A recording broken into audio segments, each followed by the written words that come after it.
If your keyboard isn't working on Windows 11 or Windows 10, don't worry, here's an easy way to fix it using just your mouse. Step 1. Turn on the on-screen keyboard. Since your keyboard isn't working, right-click the Start button and go to Settings. From the left side, click Accessibility, then scroll down and select Keyboard. Turn on the on-screen keyboard. This will let you type using your mouse. Step 2. Open Device Manager.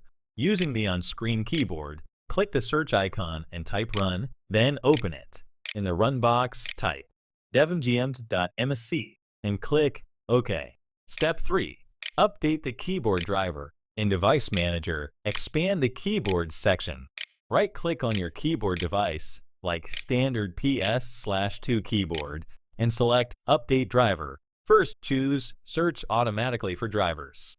If it says the best driver is already installed, try again. Right-click the device, select Update Driver. Click Browse My Computer for drivers. Then choose Let me pick from a list of available drivers. Select the correct keyboard driver and click Next. Step 4. Restart your computer. After updating the driver, restart your PC and check if the keyboard is working.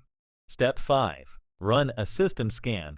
Optional but helpful. Open the search again using the on-screen keyboard and type CMD. Right-click Command Prompt and select Run as Administrator, then click Yes.